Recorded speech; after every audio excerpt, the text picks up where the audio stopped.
everyone, welcome back to my channel. If you're new, my name is Judy. I'm a mama to 5, and today I wanted to share my breastfeeding tips and just things I've learned nursing our 5 babies. So first, just let me say that I am not a doctor. These are my own opinions, experiences, and just things that I have learned over the years nursing. I think for me, if I had known most, all of these things when I first started breastfeeding, I think it would have saved me a lot of discouragement and heartache and stress in those precious postpartum months nursing our babies. So I hope this is helpful to you, and let's get started on the tips. Okay, so the first tip I have is don't compare.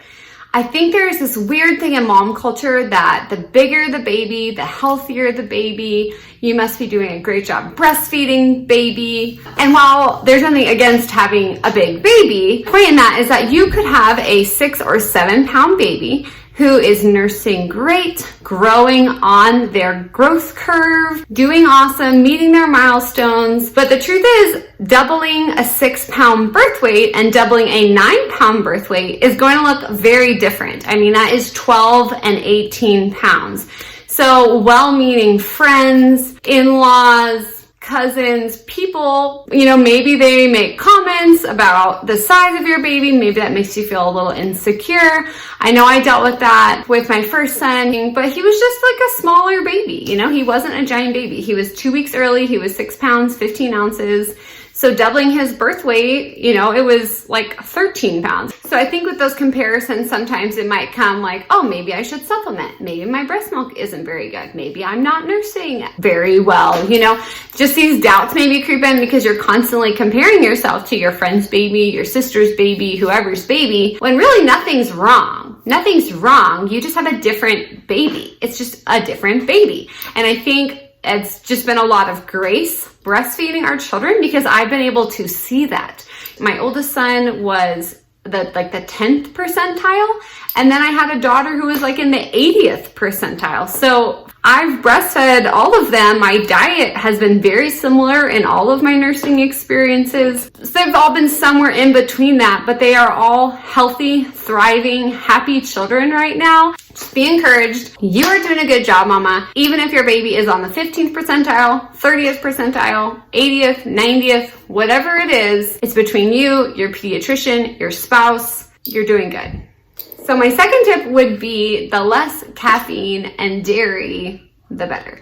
So if my baby is just extra fussy, not napping well, inconsolable, gassy, just uncomfortable, moody in general, it is most likely because I decided caffeine would be a good idea, or I've just had a lot of dairy. So not everyone is like that, okay? Not everyone is like that, but for whatever reason, I feel like my babies are more sensitive to it and just respond better when I'm not having those things. So trust me, I know plenty of women who drink caffeine and eat dairy while they're nursing.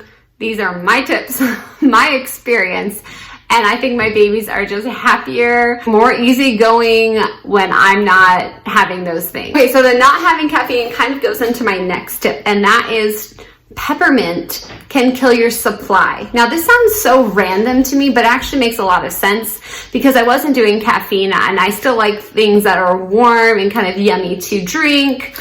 I would do peppermint tea because it's supposed to be good for your stomach, like digestion, all these things. I also had, I feel like, the worst supply when I was doing that. I was drinking a lot of peppermint tea while I was nursing and wondering why it wasn't, jiving as well. It's a no-go. Okay. The next one is one I had read and put into practice while I'm breastfeeding our current child is to touch your baby's feet to something while they're nursing. If they just seem a little bit like out of it while they're trying to breastfeed, I'll put his feet in my hands or I'll wrap a blanket around his feet.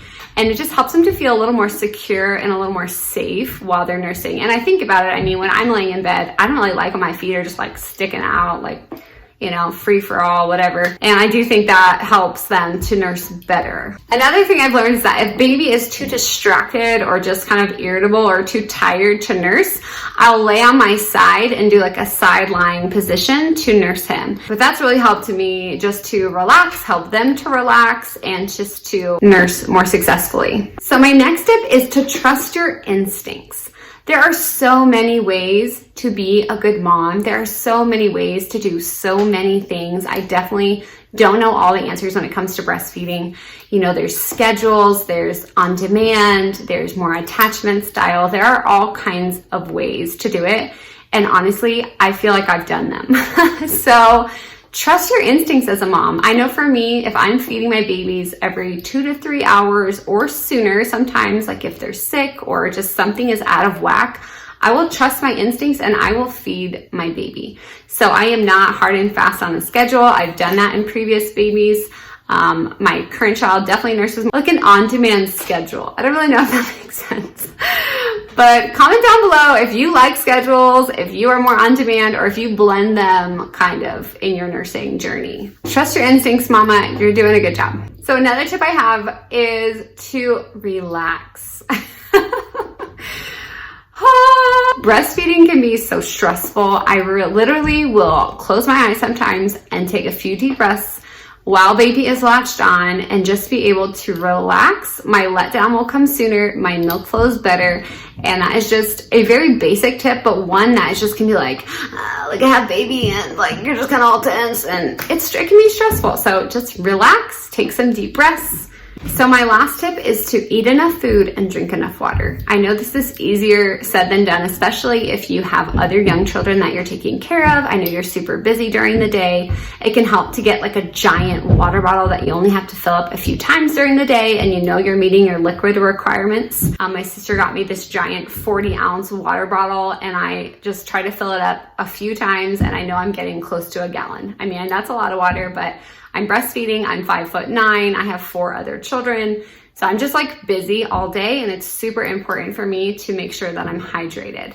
So with the food side of things, to not try to diet too soon postpartum, because not only are you trying to make milk for your baby, you literally have an open wound inside of you where your placenta just detached from your uterus.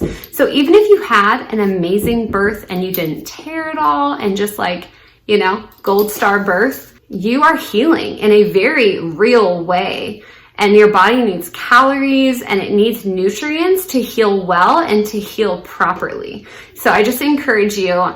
I was eating a lot of food postpartum, especially probably up until about 4 months when my milk supply was really starting to become established.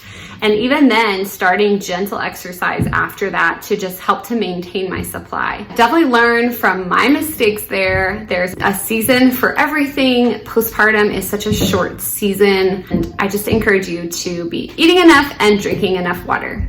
I'm so grateful you stopped by this video today. I hope you can learn from my mistakes and just do it better than I did the first time around, the first few times around, I don't know. If you're interested in what I eat in a day while I'm breastfeeding, I'll link that video down below and we'll see you over there.